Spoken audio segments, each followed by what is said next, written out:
Good morning, everyone. A warm welcome to our Regulation Asia webinar, Beyond Words, AI, Local Languages, and the Next Frontier of Communication Surveillance in 2026, supported by our friends at Shield.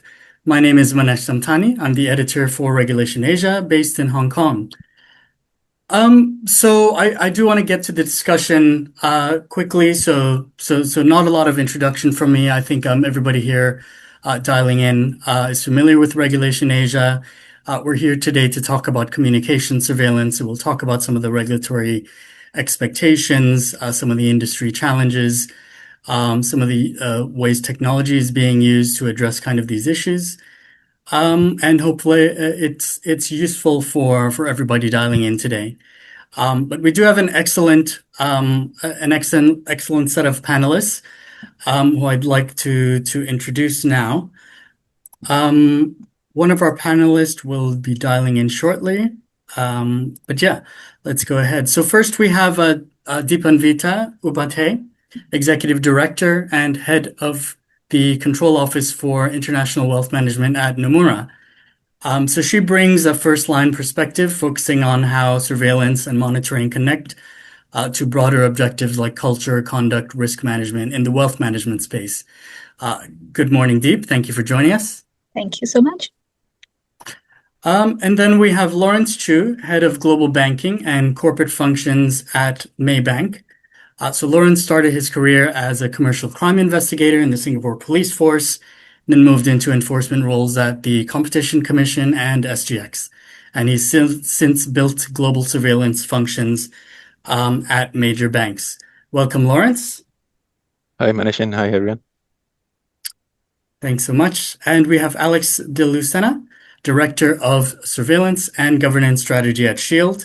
So he's coming from a background that includes criminal defense investigations and leading comm surveillance at a major bank. He has a deep technology focus and works at the forefront of developing and implementing AI-driven solutions. Welcome, Alex. Hey, thank you, and happy to be here, and looking forward to it. Cool. And last but not least, we're waiting on Chris to dial in some technical issues. Chris Lee is APAC Head of Communication Surveillance at BNP Paribas. So he has over 2 decades experience in investigations and surveillance, including 12 years in comm surveillance space at major global banks like JP Morgan, DBS. So he manages day-to-day alert operations and large-scale projects, including new technology onboarding. So while we're trying to get Chris in the call, let me just remind the listeners to send us your questions through the chat box in the Zoom app. If you experience any technical difficulties yourself, please let us know in the chat as well. The recording will be available afterwards as well if you'd like to share this discussion with your colleagues and friends. And without further ado, let's go ahead. I want to start with talking a little bit about the regulatory expectations that are driving the need for more robust monitoring and surveillance. So maybe we can start with Deep. Can you talk a little bit about the primary risks you're trying to manage in the wealth management space? Sure. Thanks, Manesh. Thanks for that question. And I'd say in the space of wealth management, the topics of surveillance and monitoring are very, very key in the eyes of regulators. In particular, as it's seen as a means to really embed a culture of compliance, which is really quite important in the wealth sector. So, from a risk topics perspective, I would say the top 3 that most private banks are grappling with are money laundering. How do we handle sort of that risk of money laundering and tax evasion, etc.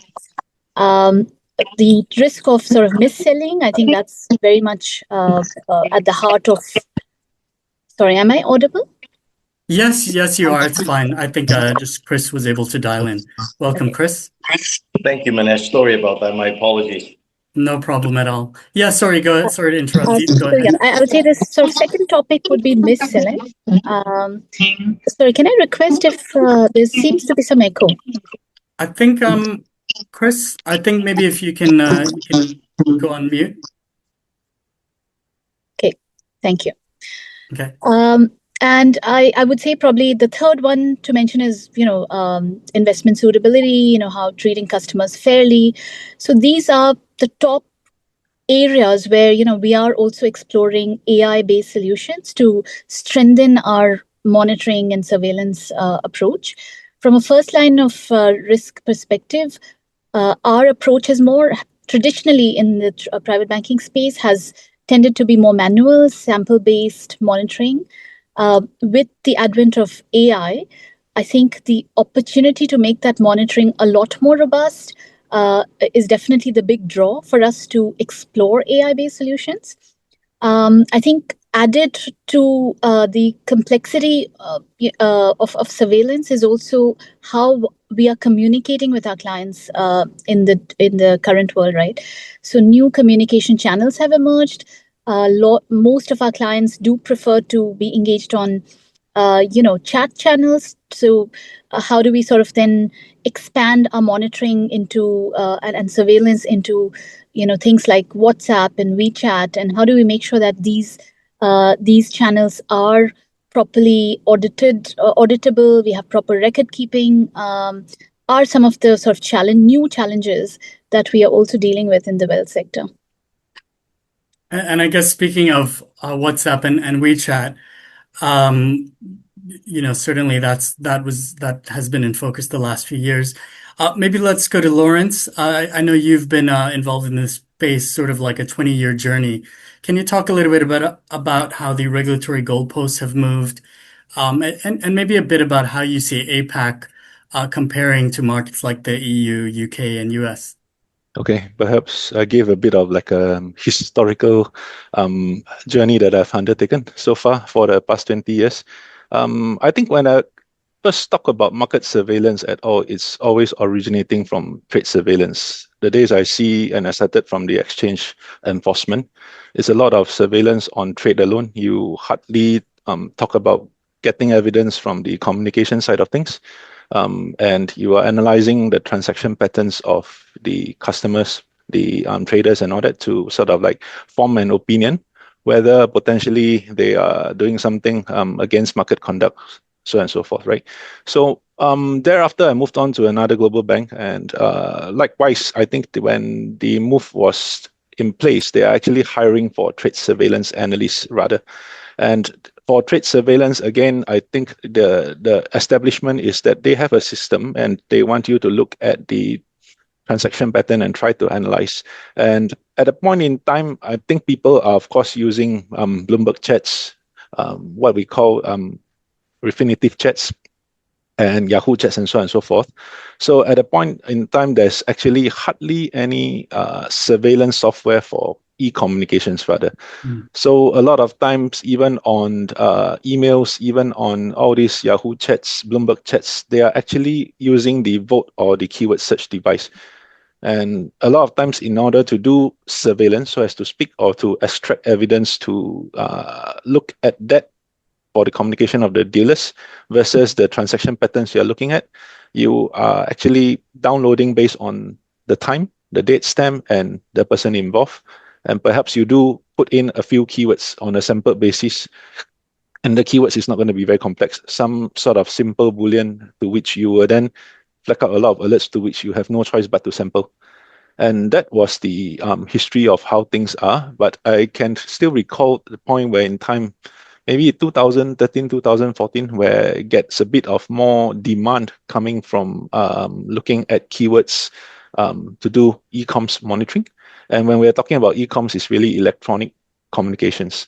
And voice communication itself is still, how you call that, something which is have to be done on a sample basis because the transcribers or translators, even nowadays, which you have, is rare and far to see, few in between, right? So we have to do e-coms by putting a system based on lexicon, perhaps a bit more complicated than the traditional simple single keyword search. You can put in certain booleans and string quite a number of thousands of keywords even, or key phrases even, but you will not be able to sort of like utilize a more complex fashion other than these keywords you can't use AI. Definitely, there isn't such availability back then. It's just going through hundreds of thousands of messages per day in terms of what these keywords and key phrases throw out for you. Then the evolution comes about where I think in the late, probably at least in my perspective, 6 to 7 years ago, where the communication vendors start to put in a bit more AI functions or even scoring logics in terms of risk. They are then able to deduplicate some of the things which we see coming out as duplication.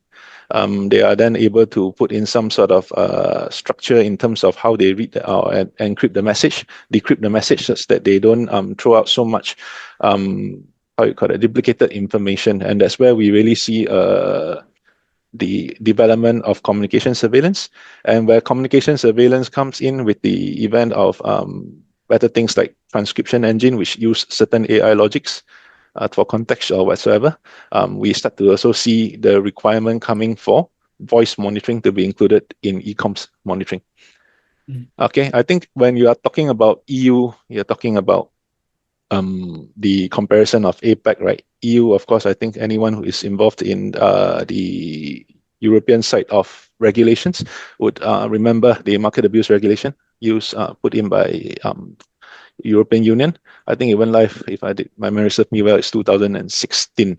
Of course, 2014, they start to throw out the technical specification and all that, and people are scrambling for it. Technical specification is still very much on even market trade surveillance itself. But nevertheless, I think in order to really understand what's the trading pattern and elude what are the evidence behind communication surveillance is a necessary tools that we have to use to make sure that we are looking at things in a holistic picture. Questions such as strict construction and all that come by. So that's why we need the communication. And then that subsequently evolved back into 2019, where we start to see MAS, we start to see Bank Negara and the Asian regulators starting to ask, hey, you need to put in trade surveillance in place. And that's what I observe also. Trade surveillance is their main trust when they put in the requirements.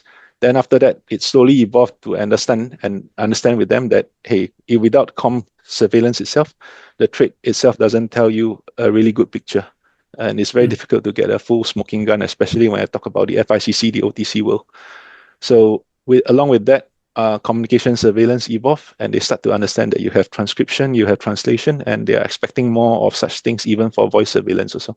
And that's how this landscape evolved. And I think a lot of it originated from 2016 in the EU market abuse regulation too.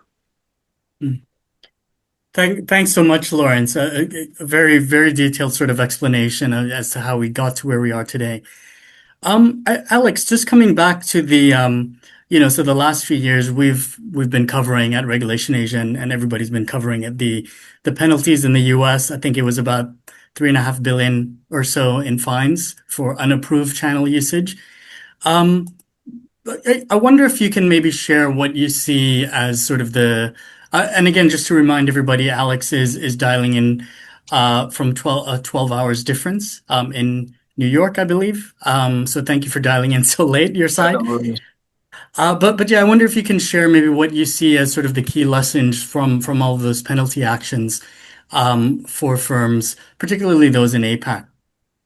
Great. So I think, stepping back, and listening to Lawrence, the story Lawrence told, is really one of the increasing complexity of channels, right? And of regulators, efforts to put some frameworks and controls around those channels. And the SEC and CFTC fines, around off-channel comms were really an effort, putting aside the merits of them or the pushback we see now, like in the US, right? Really an effort to put a framework around it and to force financial services institutions to come up with governance frameworks for how they manage channels, right? And if we look at channels today, they've become so much more complex. Even within this Zoom, we have Q&A, we have chat, we have the fact that we're talking, right? We have how we map that to each of us, how we verify who's talking, when we take that into Teams, and we have reactions and likes, and there's a new feature every day. So these channels have become so complex.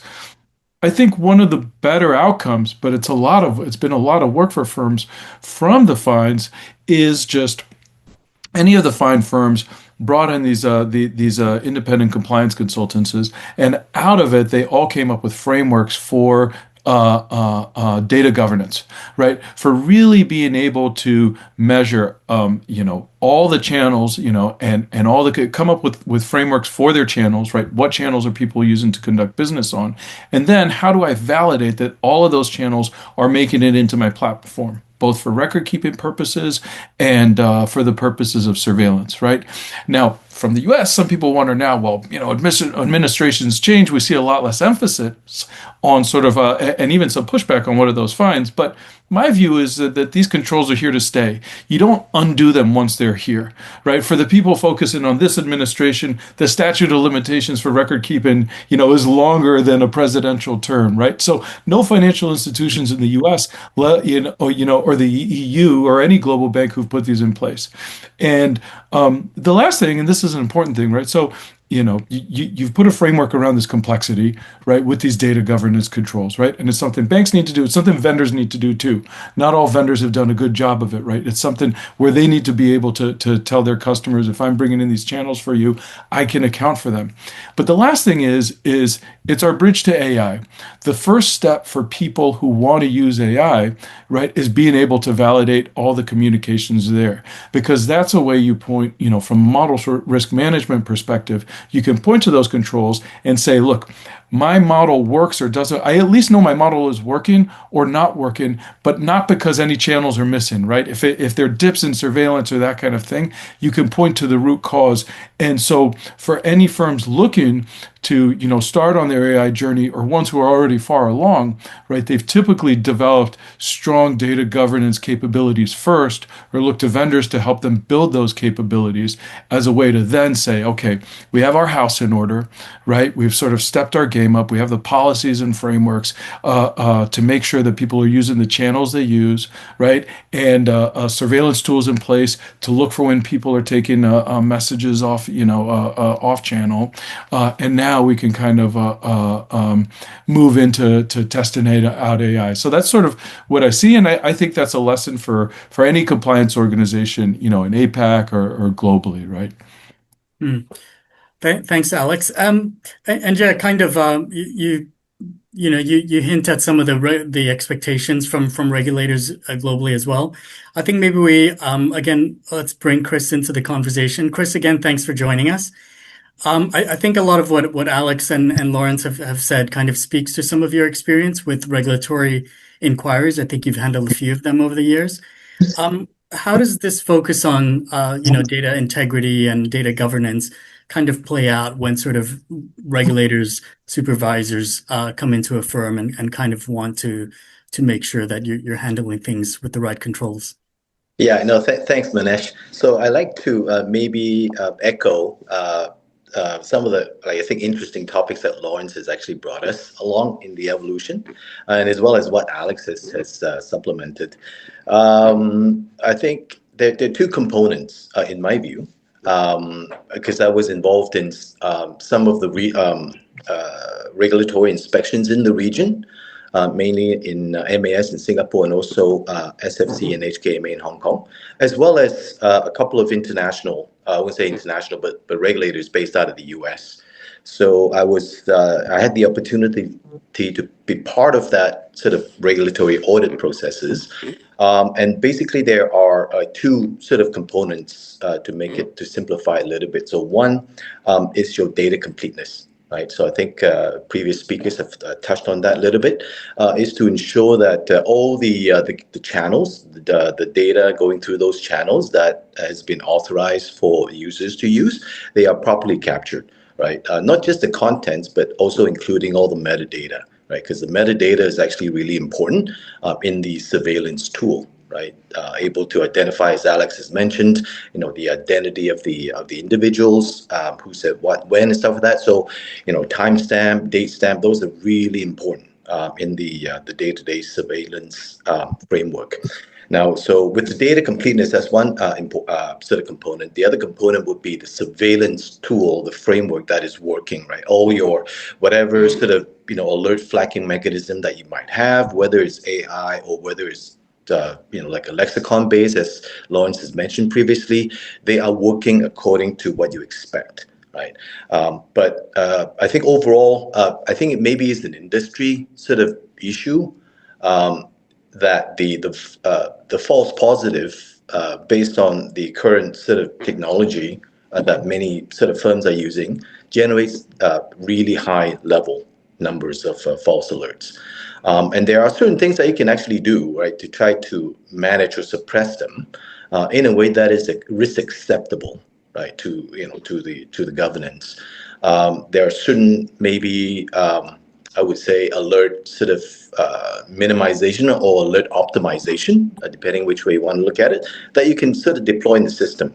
But however, I think those mechanism that is able to serve its function, it's still maybe a bit primitive, but nevertheless, it does help to some extent. But there's still a lot of sort of human intervention that is sort of involved in the effort. And based on the regulatory inspections that I was involved in, I can see, and this is sort of my personal view, that there is increasing sort of expectation from the inspection exercise, that proper sort of documentation end to end, right, from all the way from alert disposition to case management, it should be maintained, right? For example, there was a previous sort of regulatory inspection I was involved in. There were talks at that time. I didn't get a chance to see that through, but there were talks that the inspectors wanted to reach out to the analysts themselves, right, to understand from the analysts, like, how did you guys actually close this alert?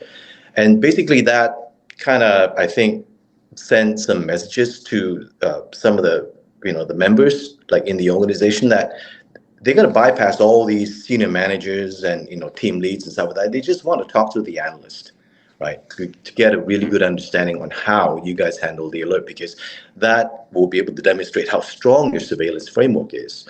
But actually, in addition to that, a couple of those inspection exercises, we had to submit our CVs to the regulators before they even start the inspection. So they wanted to understand, the type of people we have doing the job that they expect to be done in a way that they would deem satisfied. So there are certain areas of focus that we see has been evolving to a point where I think more stringent sort of tolerance that they would expect. Now, this ties back to, I think, your overall surveillance framework, from the end-to-end process, right? Starting from how do you document every alert closure? I think for trade, it's maybe a bit easier, but I would be happy to stand corrected. But for comms, due to the high volume, and because communication is a very contextual-driven topic, like, how would you be able to ensure proper documentation for huge amount of volume that you have to go through, right? Yeah, that's super interesting. The point about the regulator wanting to speak to the analyst. But then also I think just drawing from all of what each of you have said so far, obviously data governance, record keeping, documentation, super important things. Can I just for a second look at one of the questions that we have from one of our listeners? The question is, and I think I've talked to you about this before, Lauren, so I think maybe you might want to start. But what is the panel seeing from regulators in terms of hard surveillance requirements for buy side via sell side? Is that something you can address? Okay, for sell side, I can only speak on that because obviously I work for a bank, right? And in terms of the hard surveillance, they have started. I have seen that on a principal basis from MAS, seen that on a regulation, a written regulation requirement on BNM to say that actually you need surveillance in place, and they specified communication and trade surveillance specifically in terms of performing that on the wholesale financial markets monitoring. Mm. So that I think is starting to get a bit more prescriptive. But in terms of what they always tend to do in terms of making sure that you have your proper surveillance in place, they would always say that you do not want a one size fit all, where you simply take on a template which other banks are using to say that we need this scenario here, we need that scenario here in order to perform surveillance. They want you to do market risk assessment. What is the risk involved in terms of the instruments they're dealing with, in terms of the communication channels that you can deal with, in terms of how you can potentially be mis-selling your clients, so on and so forth, to understand what are your risk profile. And from there, put in the relevant surveillance tools, surveillance keywords even, to specifically monitor for this type of risk that you're looking at. So don't go about thinking that what works for you even in the same organization, that is you place for, let's say, for example, in Singapore, will actually work for you perfectly. Just copy over and cut it and paste it in Malaysia. So this is the expectation when they come about when they do inspection, they'll challenge you on, oh, I see that you have set similar thresholds, set similar keywords, similar phrases. Why so? Did you consider the context of what is the culture here, what's the language spoken here, and so on and so forth? So it must be very, very, how you call it, jurisdictional focus, business focus. So that is what I see in terms of the hard versus soft one. They will definitely tell you that you need to put surveillance in place. How you do it is not prescribed, but whenever there's inspection, they will start to ask you questions and then give you certain points on what you need to do in order to better your surveillance. If I may, I do think for anyone with the global program, right, when it comes to e-coms, right, I think any of those cultural signifiers, any of those culturally specific or regional specific should be in addition to a program that's global, right? Typically, if you have something in place for EMEA that's using AI or using tons of lexicon, you don't want to be in a place where you say, well, we use that for these guys, but we don't think we should look for risks to the same degree as those guys. So what you're more likely to see is a program that cuts across everyone. When we're talking e-coms, right? This is on the sell side. You'll see a program that cuts across the organization, and then if there's a Vietnamese presence or a Cambodian presence or Thai presence, right? Language coverage to that end. But even then, I usually see it applied in a global way because even if the employees who speak Vietnamese are only there, you can still apply it globally, and most of your hits are going to happen in that region. If someone else happens to speak it, then you catch it, right? It's always better to layer on than to pare back because then you have to justify that. Right, and it's hard to do without a real risk-based reason for doing that. It's also easier to manage, right? Once you have a full program in place. Buy side's a little squishier, right? You see a lot more variability there. Sometimes you do see regional surveillance completely siloed. Surveillance, right? That might not even speak to each other, right? People using different platforms, procuring them on different cycles. I do see more focus there, especially as some of the private markets have gotten more attention, right? There's been a lot more volume there. But it's comparatively, from what I've seen, a little more behind. And I guess we're sort of getting into a little bit more into the nitty-gritty of how to implement an effective surveillance function. Chris, we talked a bit about this before. I think the way you described it was sort of in terms of a three-pillar framework. I thought it might be useful to all listeners to kind of understand, what do you see as the essential components for an effective and defensible surveillance framework? Right. Okay. Yeah. Thanks, Manesh. So the three components that you were referring to me would be one of them would be technology, right? But that is a huge word, right? Which is an ever evolving sort of topic, right? As we branch into the new era of surveillance technology, and the other one is the people involved, right? And the people using the technology. Do they know how to use it? Do they know? Do they know what is the objective, and things like that? Do they have the knowledge and capabilities, to perform the tasks that they've been demanded to do? And third is the governance, right? Which is, I think, to me, is the glue that ties everything together. Governance is not only concerning, the technology and the people in the surveillance framework, but as a sort of control function branching outside of the surveillance. For example, the topic that Alex talked about, the regulatory fines. For example, the use of unauthorized communication channel is not new. It's not a new topic. So it was already there when I entered this field about more than 10 years ago. But it's just that it didn't get the amount of attention that it did like a few years ago. So, with that slew of regulatory fine, that really sent a message to, all the banks, especially in APAC. I'm actually part of the ASIC organization. That actually resulted in a number of sort of meetings that we talked about in terms of unauthorized comms and regulatory fines, even up to a survey being conducted among the members, right, just to get a feel of what they see in terms of these use of unauthorized communication channel situation is for the industry. But that is not something new, and the governance need to also capture those type of events after detection.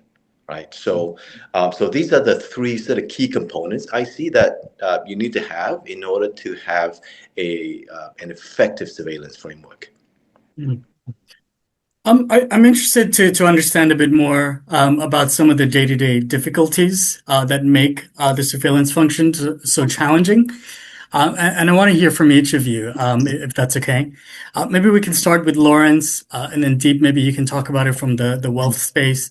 And then Chris, feel free to respond to all of it. Go ahead, Lawrence.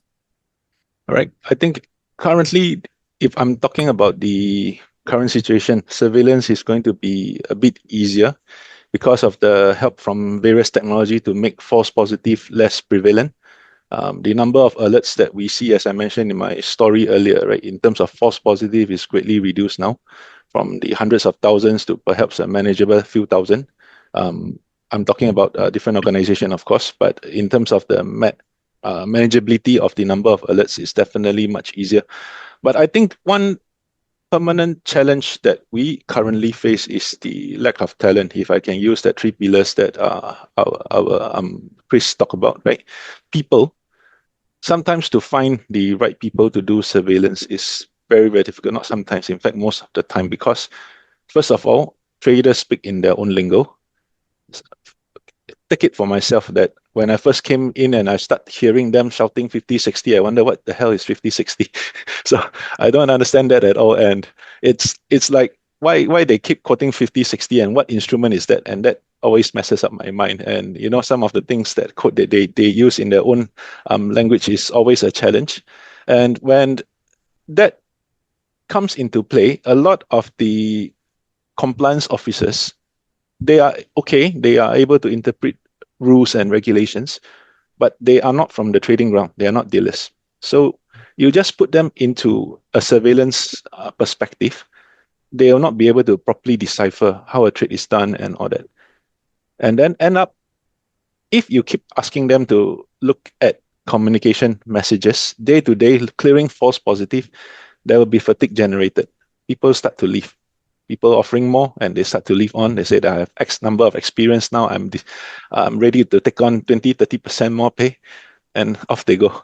Once they start to get a bit more understanding, and you lose people. So it becomes a case where it's permanently difficult to find the right people who can understand the context of what the traders speak about, because that's a very unique lingo, right? So I think when it comes to APAC itself, I talk about making things a bit easier now with technology, but I think there's also still an area which the technology is still currently being developing rather.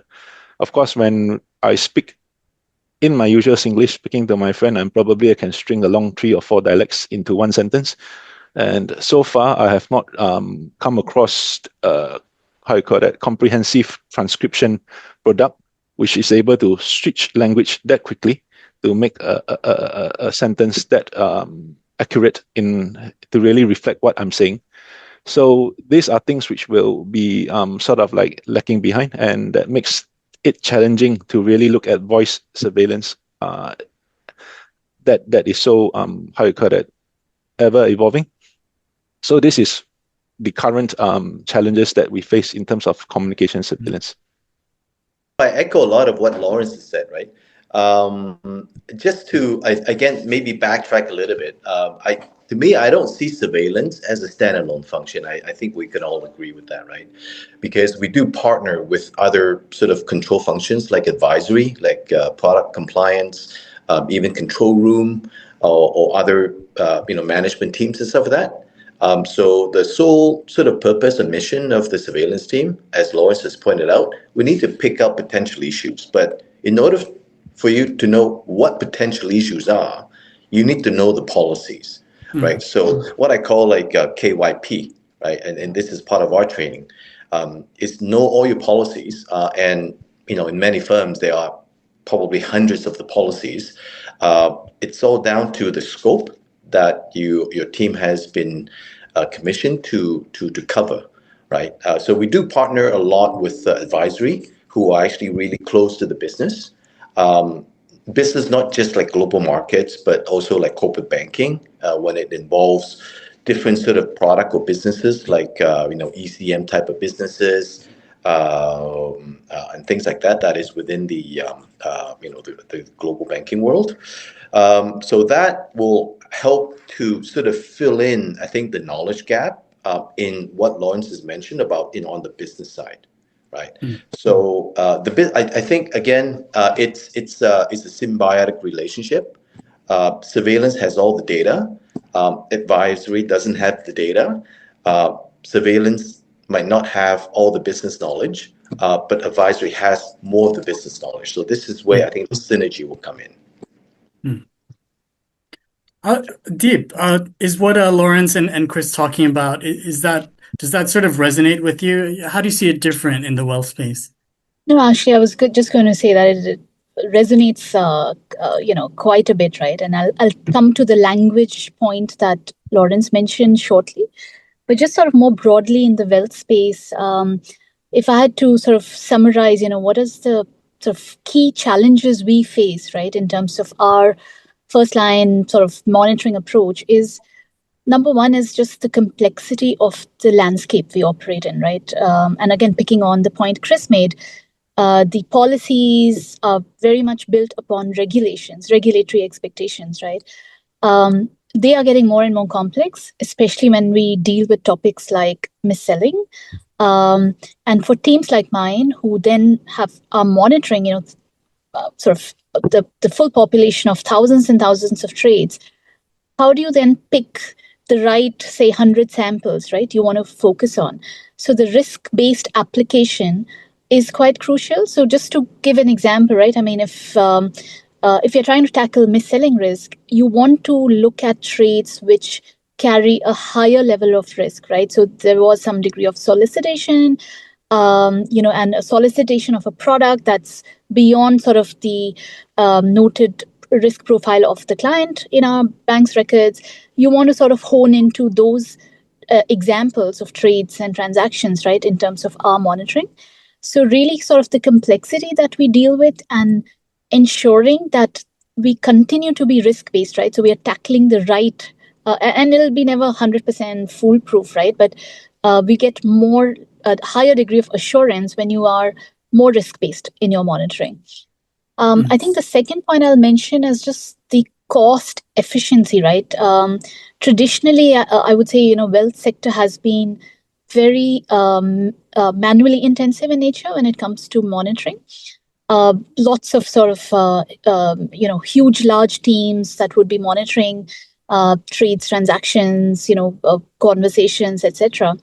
As we move towards the evolving world, trying to embrace technology solutions, I think the point that Lawrence mentioned around language complexity, in particular, sort of non-English language, right, and getting the level of accuracy has been still continues to be a challenge, right? So when there's usage of slang, different tonalities, if you look at sort of Chinese language, when you have multiple speakers, I think Alex made that point earlier, it is really important to identify who said what, and for technology tools to really distinguish of who said what is still continues to be a bit of a challenge, in particular for sort of non-English language.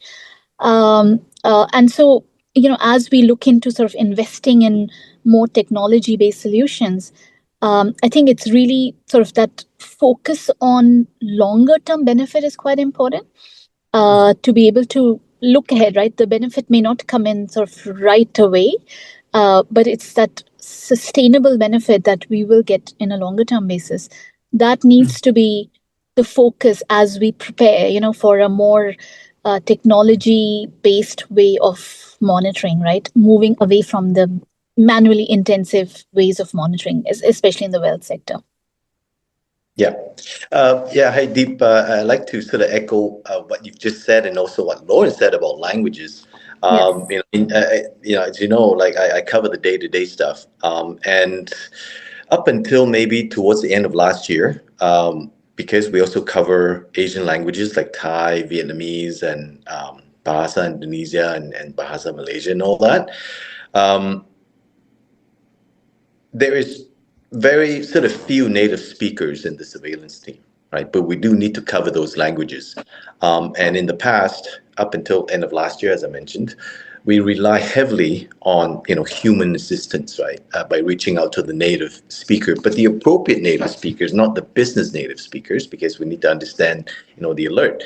Now, I think some of the other speakers touch on AI and stuff like that. So, but what we found that with the use of AI, in particular the LLM model, it has been really able to help us to minimize the human intervention in these foreign language translation. Whereas before we have to go to multiple people to help, and that depends on their capacity. And that depends on sort of their sort of availability.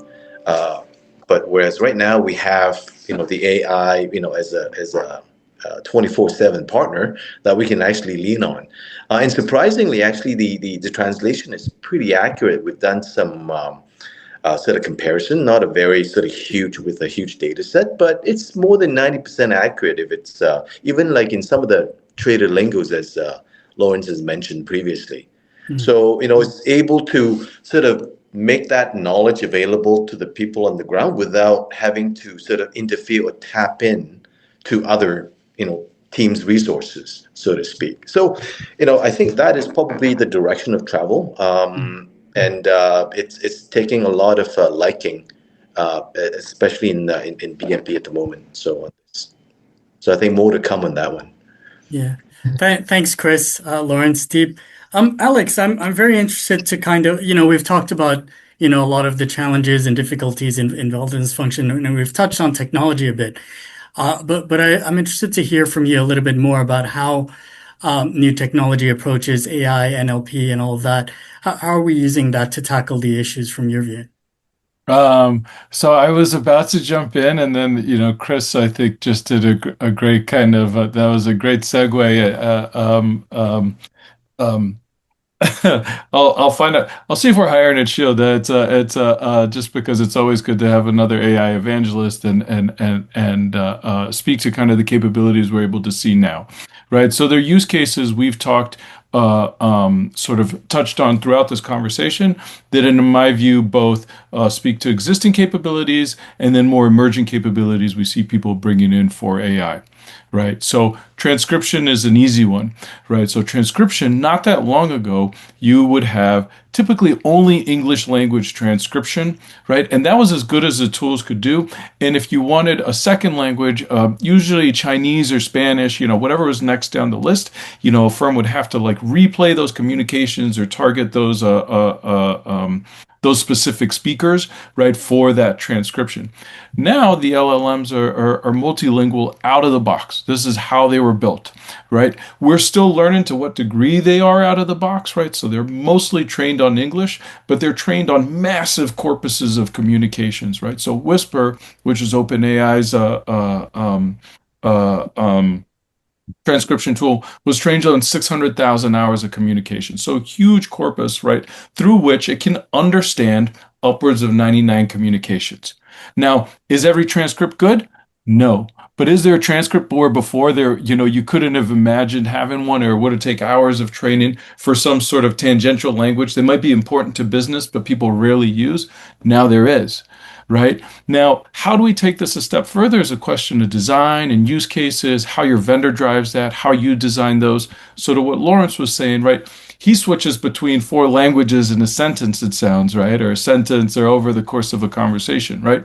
Well, there are tools you have to first identify those languages before you transcribe them. So now the LLM doesn't get tripped up as it tries to figure it out. And it says, this is Singlish, this is English, and this is pure Chinese, what have you, right? And it can switch between the two. That can be done at the sentence level, at the word level. Again, these are all use cases. And for any banks interested, you start with the use cases and you measure those, right? And that becomes, your sort of your bridge.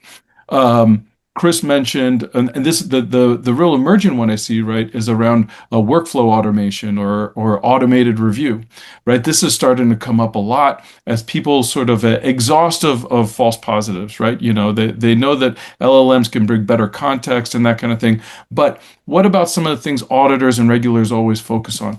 Consistency of comments. How do you know, this person escalated this, but not that, right? This is where having an LLM do some of the triage can really bring consistency to the process, auditability to the process, logic to the process, incorporate policies, incorporate regulations, right? We're early days, but I'm seeing a lot of velocity around the banks who are curious, who are bringing these in, and that extends. That's global, right? It's not particular to APAC. It's not particular Americas. We're all using these tools as consumers already. And so we see this tension. People are almost more fatigued of the false positives because they go home and, have ChatGPT help them with an email, or they're doing it with Copilot. And then they go into their surveillance platform and it sort of feels like they're living in the past. Right. Mm-hmm. So, and I can talk a little bit about how we govern and how people get comfortable with that. But I think from a use case perspective, right, the technology is there, and we know what the use cases are, because a lot of them are problems we've been living with for a long time. Yeah, I do want to, we have about 10 minutes left. I do want to talk a little bit about governance because I think that's quite important. Maybe Chris and Deep, you can share a bit about your perspective on that. And then maybe Alex, you want to share a bit about governance specifically on the technology side. Yeah, so I can think about what Lawrence just said right just now. Finding the right people. It's not easy, especially. I mean, for me, I can reflect on managing the team of surveillance analysts. I think keeping them interested is something that I can do. Keeping them satisfied on their pay is something that I cannot do. Keeping them from, empowering them is something that I can do. Allowing more opportunities for growth is something that I can do. Maybe I'll pass it to Deep at this stage. Sure. So I think for me, I'll probably pick on the resourcing approach, which, like I mentioned, I've worked at banks where we've had sort of 100-member teams, right, of just monitoring specialists. We are definitely evolving from that place to say, look, we don't need huge, large manpower now, but we need a combination of skills, right, to sort of prepare for, I think, new ways of doing things. So, for example, right, I mean, if, let's say I have 2 roles in my team, I would probably pick on one bit more of a traditional monitoring kind of experience, but a second person who brings some technology edge. So we are, open to backgrounds like data science, right? And I think that's doing 2 things in my mind. One, the nature of the work I do feel is becoming more interesting, right? It's creating opportunities for people who want to straddle between, more traditional way of doing things and learning sort of new approaches, new ways of doing things. It's creating a better opportunity for that. But also, I think how we plan and structure our teams, I think more lean, but more skills based and more multidimensional is what I would say is the trend that I am seeing, at least from my experience working in a few private banks. No, I just wanted to supplement what Deep said, right? Which actually brought up this sort of thought in me. Every time, if I have an opportunity to work on a case, I try to help, I think, the connection, throughout the surveillance chain, let's put it that way, right? All the way from alert identification, case escalations to case conclusion. Because more often than not, once the alert has been detected, a case has been sort of created, the analysts who detected that, they are not involved in any processes after it's being escalated. So I try to, make I think the conclusion available to the person who detected it, because that actually demonstrates their value add, right? And it's not just like, the finishing line. It's actually where they started from. So I think that is really important to make that person, the analyst connected to this process, rather than I'm just, as Alex has pointed out, Lawrence has said previously, that I'm just going to close it, right? Nobody really cared. There's so high volume. I close. So that is the analyst fatigue that, I think we're also conscious about. It's all that sort of extra effort outside of the, of the actual BAU per se, that helps to bind and strengthen, I think, the overall governance, so to speak, from a people perspective. Right. And I think, go ahead. No, I was going to ask you to kind of talk about the governance element, but bringing in the AI and how technology should be managed. Yeah, sure. Look, so I'll talk about just some general principles, and then maybe I'll tie it, just to some of the examples like Chris and Deep kind of called out, right?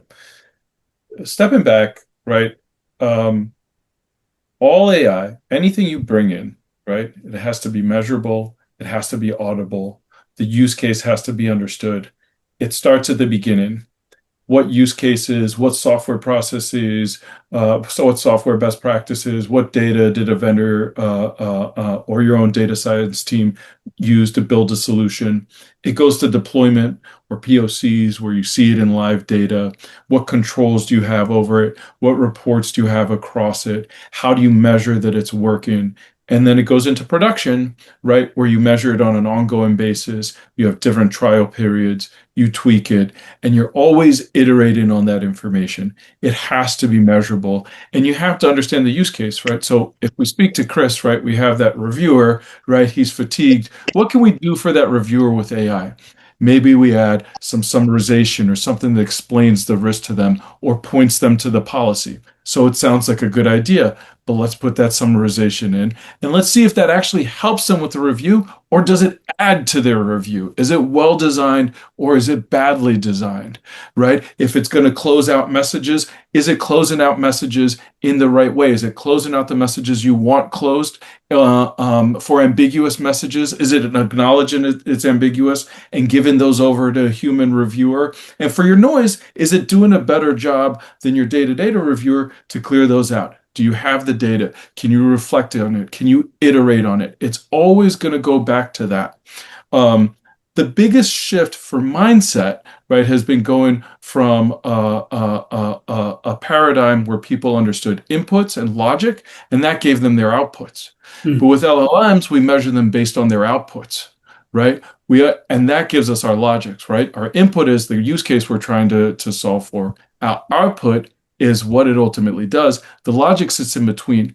Those three pieces need to tie together for you to be able to make a convincing case that AI is worth the return on investment, that it's worth replacing people, that it's worth bringing a new vendor in, right? So yeah, I think just speaking to a few of those use cases, and then just sort of a high level, my view on how you get comfortable with these tools at all, right? It's not just plugging it in or copying and pasting or asking it to do something. I think people think in these sort of general ways for that again come from their consumer experience.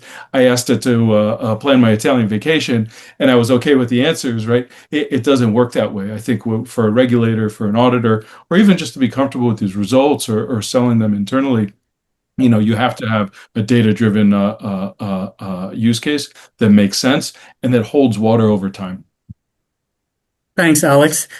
Just looking at the time, it's been such an interesting discussion. We were meant to end at 10, but I'd like, if that's okay, to just take an extra 5-10 minutes to wrap up. For any of our listeners, if you have to leave at 10, rest assured that we'll make the recording available afterwards. But let's just kind of keep going and try to wrap up in the next 5-10 minutes, if that's okay. I did want to ask you, Lawrence, as well, whether you have sort of any comments or any response to kind of what we've been talking about here around governance. And in particular, I'm interested to hear a bit about, the decision-making elements when it comes to moving to a more AI-driven approach. What are the considerations that you'd be thinking about, but specifically for the surveillance space? To be very blunt and upfront, when it comes to any decision making, it all boils down to cost. At the end of the day, the management will be looking at, if you implement this new technology, which is all good, singing this yada yada, which they want to because AI has always been a talk now. If you can't subsequently demonstrate to them that they are able to save X cost and it's going to cost more instead, no one will actually dive into that. So there has ever been someone who ever told me that if I can put 5% to do the same thing that is cheaper than buying the system, why should I buy the system? That is very brutal fact about how things are. But that's therefore the point here, that I think now more and more AI is something which everyone wants to start looking at. I'm not saying that we shouldn't. It's sense that because it is the in thing now, and it has been demonstrated in a lot of areas to say that he's actually bringing about good efficiency, better efficiency, and so on and so forth. So it's always a case where we have to explore and do POCs, so on and so forth.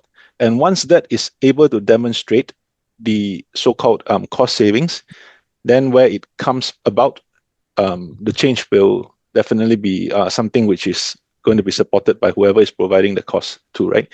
So when it comes to the governance part, as well as to the the various people I mentioned, analysts being fatigued of looking at same comps again and again, I think this also brings about a different opportunity for them, because I think subsequently with all these AIs and all that, and if the implementation is there, they should see their role start to transition from a point of being a reviewer of whatever the communication surveillance is, to really validate, is the AI doing correct? How do I then train the AI? How do I then ensure that the AI analyze this correctly? Because I'm now an expert and I'm able to feedback to the AI and validate as effect from, if you think about it traditionally, from a level 1 to a level 3 type of role. So I think all these are where governance and transitions of role and usage of people will start to differ and change across.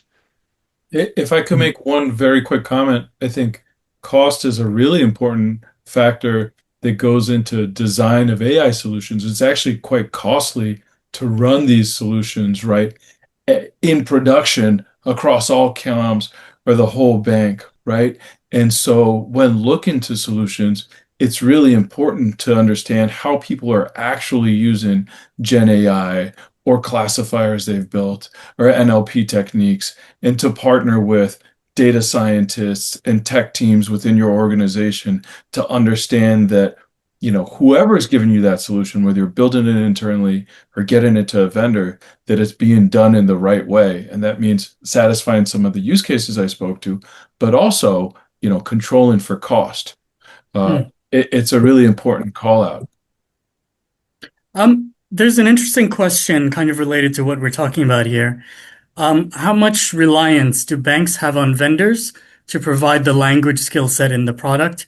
And how much reliance do vendors have on clients to provide real data to train the product, in particular for Asian languages? I can take on that because I have personally reviewed that.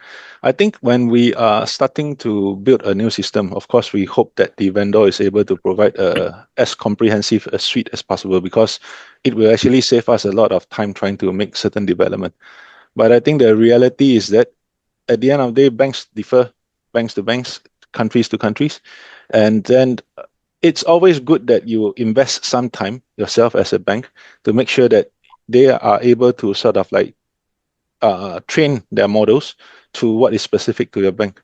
Because sometimes even the quality of the voice provided will impact what is the transcription outcome and so on and so forth. So to that space, I think it's always worth a point where you are subsequently talking to the vendor that say that, hey, I want also an opportunity to able to be providing my data to help train your model. And that model has to be mine specifically. And that all comes down to negotiation, of course, in the contract.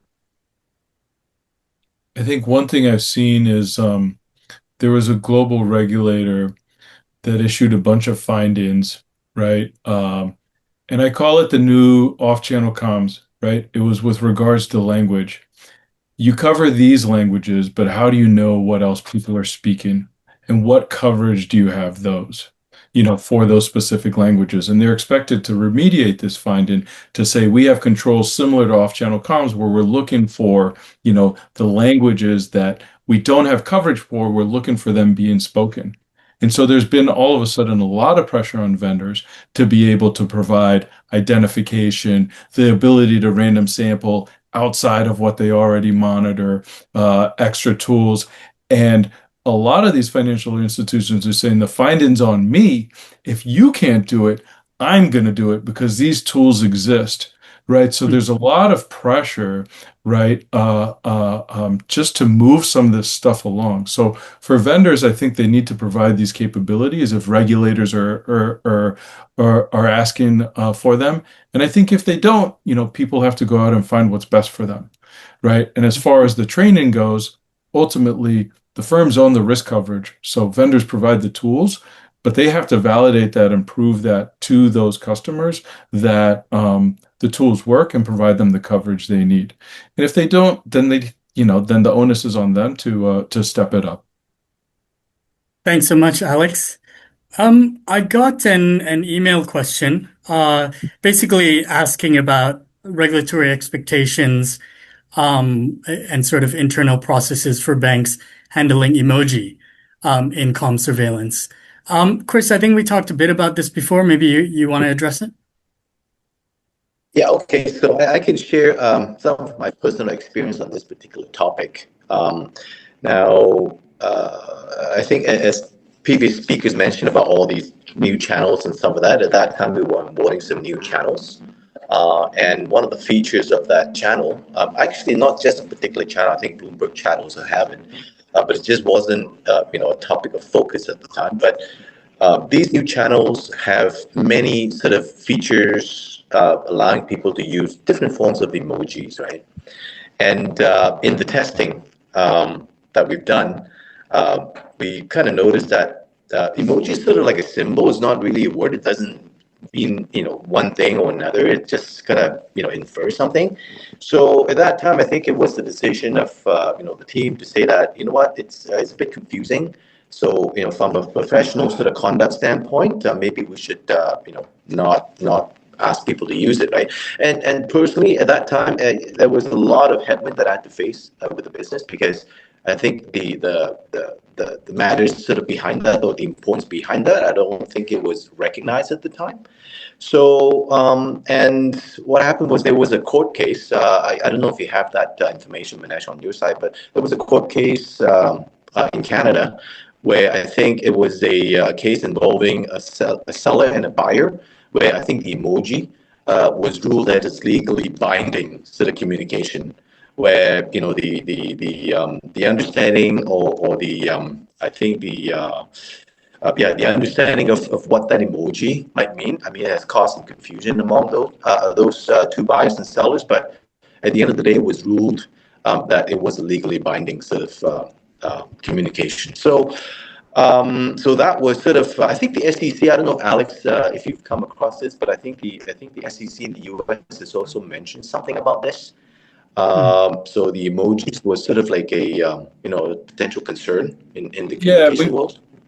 We've seen it in particular, like social media compliance, right? So people making guarantees in social media, right? And someone gives it a thumbs up, right? Is this now, are they now guaranteeing something that, this speaks actually to the more like deeps world, like the wealth side, right? Someone's like pushing a product, maybe they're using language they shouldn't use, and then someone endorses it with a thumbs up, right? And I just use the word endorse, right? Because that's how it's sort of viewed legally. Now, I think emoji are something that can be alerted on. Most of them, like in Teams or that kind of thing, are brought in as Unicode, so they appear as text, right? So something like a zipper face, right, which someone might use to indicate secrecy, that can be a valuable signal, or even something you alert on. The question is how open, how much do you open this up, right? Is every thumbs up problematic? My view would be that that thumbs up needs to be analyzed within further context, right? So someone's promising something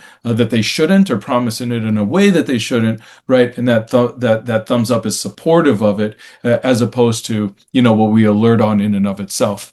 But it is something emergent. It's also true for GIFs, right? Reactions and this kind of thing. It's one more element that I think we have to be conscious of, that our reviewers need to be conscious of, and that I do think technology offers some stopgap against covering for. Yeah, okay. So thanks, Alex. Manesh, I'd like to just supplement one more thing from the surveillance standpoint. I think we talked about these lexicons and alert flagging logic and mechanism and stuff like that, right? And not to forget, I think to me those are actually is a risk-based approach, right? Nevertheless, because the criteria is sort of being asked to the system to identify certain sort of portion of the messages out of the entire pool to be, to have a second view, right? What sometimes I found that useful is, for the bank, depending on other sort of situation or circumstances, to implement a targeted review program, right? Which is not there as a standalone solution, but is there to supplement the lexicon program, right? So the targeted review, it's the objective is to look at all the non-alert messages, right? With a specific theme, right? You can have a generic theme, or you can have a targeted theme. So in some cases, in some of the regulatory inspections, I think the regulators weren't expecting that, but they were happy to see that you do have a risk approach, but in case certain things fall through the net, you have something to catch it if you're able to catch it. That's all. Yeah. Okay, looking at the time, we're 10 minutes, 11 minutes over. So maybe let's end there. We do actually still have a couple questions from our listeners, and I have loads more questions for you guys as well. We'll have to continue this discussion another time. But I do want to thank you for joining me on this session. Really, really interesting. And a special thanks to Alex and our partners at Shield for making this discussion possible. Thank you, Deep. Thank you, Lawrence. Thank you, Chris. I'll speak to you again soon. And a final thank you to our listeners, for joining us and for the engaging questions. Again, a reminder, recording will be available afterwards. So from all of us here at Regulation Asia, thanks to all for your time. Have a great rest of your day. Thank you. Everybody, thank you, Manesh. Bye. Bye-bye. Thanks. Bye.